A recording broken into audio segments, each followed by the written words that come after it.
Salam sejahtera untuk kita semua. Shalom, damai di hati. Puji nama Tuhan. Di hari ini kita boleh lagi bersama di dalam persekutuan ibadah di pagi hari ini. Tentu kita percaya dan kita meyakini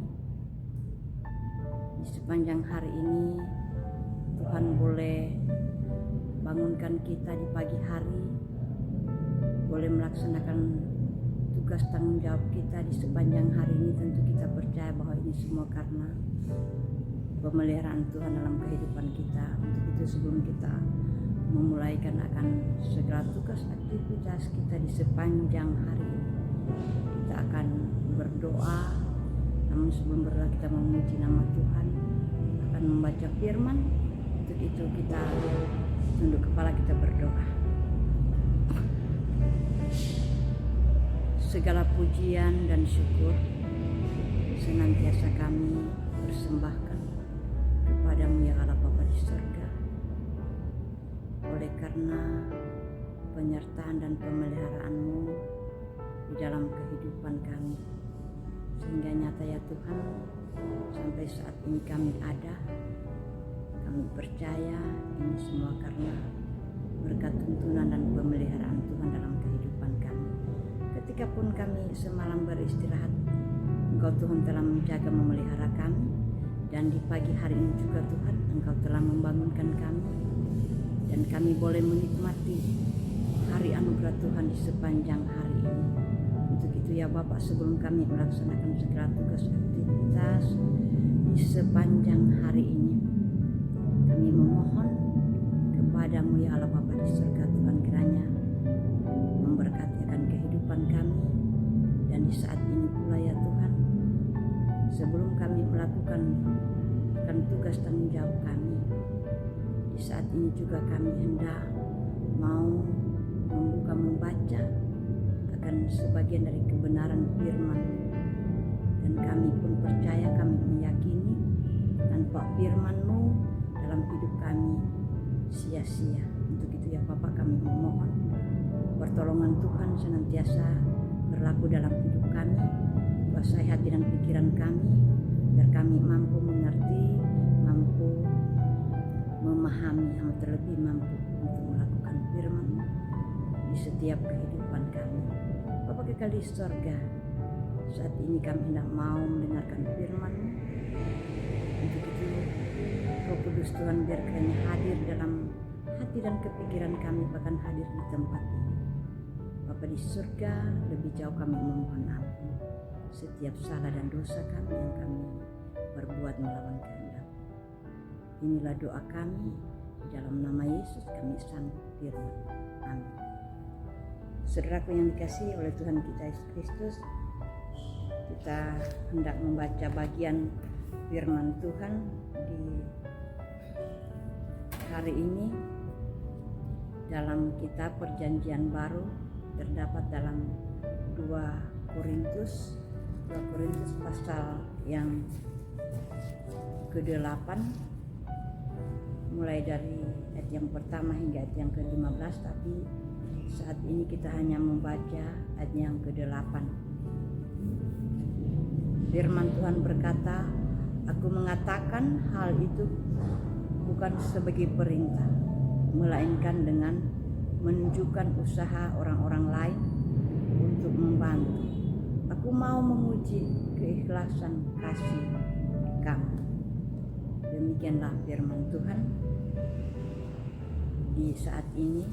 Untuk itu kita masuk dalam perenungan harian keluarga, yaitu Kamis 22 September 2022, dari pembacaan kita tadi, yaitu 2 Korintus pasal yang ke-8 ayat yang ke-8, dengan judul perenungan di saat ini yaitu mengenal kasih karunia Tuhan Yesus. Saudaraku yang dikasihi oleh Tuhan kita Yesus Kristus, orang percaya dipanggil untuk meneladani hidup dalam iman yang ditunjukkan tokoh-tokoh dalam Alkitab. dari Abraham, Daud, Petrus, dan dari banyak tokoh lainnya orang percaya dapat belajar. Rasul Paulus pun memakai contoh jemaat-jemaat di Makedonia dalam hal ini pelayanan kasih yang mereka lakukan sebagai model bagi jemaat di Korintus. Namun demikian, Paulus tidak berhenti pada jemaat-jemaat di Makedonia sebagai contoh dan standar dalam memberi. Paulus di sini mengarahkan jemaat kepada standar tertinggi dalam memberi dengan menunjuk pada Yesus Kristus sendiri. Jemaat di Korintus diingatkan kembali bahwa mereka telah mengenal kasih karunia Tuhan Yesus Kristus. Kasih karunia inilah yang menjadi alasan terbesar bagi jemaat di Korintus untuk melanjutkan pelayanan kasih yang telah mereka mulai. Paulus menunjukkan kepada jemaat di Korintus bahwa kasih karunia Tuhan Yesus telah membuat mereka menerima kekayaan, keselamatan melalui kesediaannya, mengalami kemiskinan, dan lewat pengorbanannya di kayu salib. Hal ini tentu dipakai Paulus untuk menyadarkan jemaat bahwa pemberian mereka kepada jemaat Yerusalem tidak sebanding dengan besarnya kekayaan, keselamatan yang mereka telah terima dari Tuhan Yesus Kristus. Dengan mengemukakan prinsip-prinsip dan contoh-contoh yang melandasi tindakan jemaat untuk memberi, Paulus kemudian mendorong jemaat di Korintus untuk menyelesaikan apa yang telah mereka mulai untuk jemaat di Yerusalem, sekaligus sebagai kesempatan bagi jemaat untuk menunjukkan ketulusan kasih dan komitmen mereka. Saudaraku yang dikasihi, diberkati oleh Tuhan kita Yesus Kristus, tentu mengenal kasih karunia Tuhan Yesus Kristus berarti kita juga menyadari betapa besar pengorbanan Kristus di kayu salib demi keselamatan kita, termasuk saya dan saudara.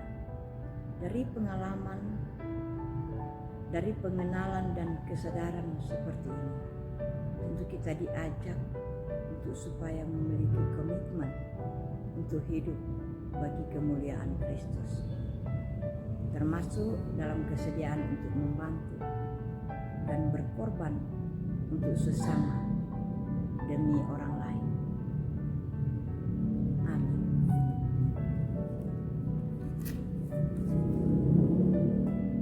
Mari kita berdoa. Terima kasih Tuhan atas waktu dan kesempatan yang Engkau boleh beri bagi kami di saat ini.